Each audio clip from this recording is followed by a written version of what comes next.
आइए जानते हैं कि सजीव अपना भोजन कैसे प्राप्त करते हैं और इस भोजन प्राप्त करने की विधि को हम क्या कहते हैं। प्रत्येक जीवधारी को जीवित रहने के लिए पोषण की आवश्यकता होती है। हरे पौधे अपना पोषण के लिए मिट्टी में उपस्थित पोषक तत्व यानी खनिज लवणों को लेकर प्रकाश की सहायता से पानी और कार्बन डाइऑक्साइड से अपना भोजन स्टार्च बनाते हैं।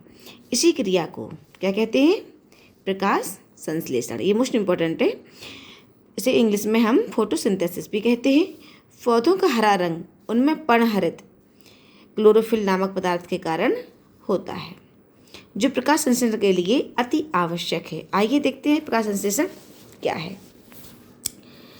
प्रकाश संश्लेषण वह क्रिया है जिसमें पौधे अपने हरे रंग वाले अंगों जैसे पत्ती द्वारा सूर्य के प्रकाश की उपस्थिति में वायु से कार्बन डाइऑक्साइड तथा भूमि से जल लेकर जटिल कार्बनिक खाद्य पदार्थों जैसे कार्बोहाइड्रेट्स का निर्माण करते हैं।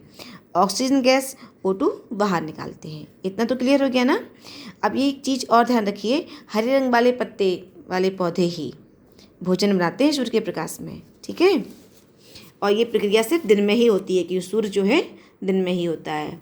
हरे पेड़ पौधों को प्रकाश संश्लेषण के लिए निम्नलिखित चीज़ों की ज़रूरत होती है। पहला, सूर्य की रोशनी जो दिन में मिलती है। दूसरा, कार्बन डाइऑक्साइड जो कि हवा में कि वातावरण से प्राप्त होती है।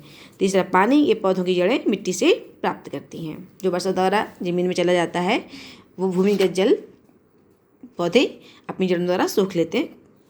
पौधों के सेल्स में छोटे छोटे स्ट्रक्चर होते हैं जिन्हें क्लोरोप्लास्ट कहते हैं। क्लोरोप्लास्ट में ही क्लोरोफिल मौजूद होता है। अब इसका रासायनिक सूत्र देख लीजिए। 6CO2 + 12H2O, 6C6H12O6 + 6O2 + 6H2O, ठीक है। इसका अर्थ ये होगा कार्बन डाइऑक्साइड के 6 अणु और पानी के 12 अणु पत्तों के अंदर सूर्य की रोशनी और क्लोरोफिल की सहायता से संश्लेषित होते हैं, अर्थात रासायनिक क्रिया करते हैं। इस क्रिया में ग्लूकोज का एक अणु पानी और ऑक्सीजन के 6 अणु बनते हैं, ठीक है। पानी का और ऑक्सीजन का आपने देखा 6 अणु बने हुए हैं। अब देखते हैं ग्लूकोज। ग्लूकोज पौधे की ऊर्जा होती है जिसे वो उपयोग कर लेता है और बाकी बचे हुए को स्टार्च के रूप में स्टोर कर लेता है।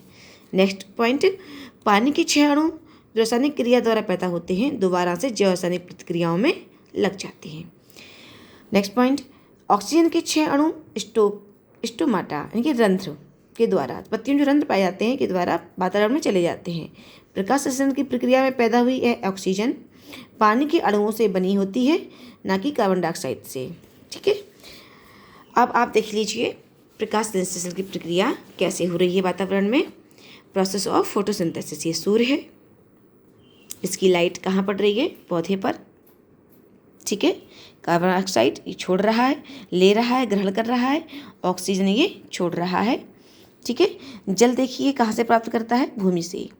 ये बारिश के द्वारा जो भूमि में जल चला गया है उसी से इसकी जड़ें जो हैं जल को अवशोषित करती हैं और मिनरल्स भी मिट्टी से ही प्राप्त करता है। तो मिनरल्स, खनिज लवण यानी कि पानी और कार्बन डाइऑक्साइड, ये ऑक्सीजन की लाइट यानी कि सूरज की प्रकाश, ये सब आपको ज़रूरत पड़ी, इससे इसने ऑक्सीजन को बाहर निकाला और स्टार्च को बनाया, ठीक। ग्लूकोज को इसने प्राप्त किया। ये आप प्रक्रिया समझ गए होंगे फोटोसिंथेसिस की क्या है। एक बार इसका चित्र अच्छे से देख लीजिए, आपको समझ आ रहा होगा। तो आप लोग समझ गए हैं ना कि फोटोसिंथेसिस किसे कहते हैं।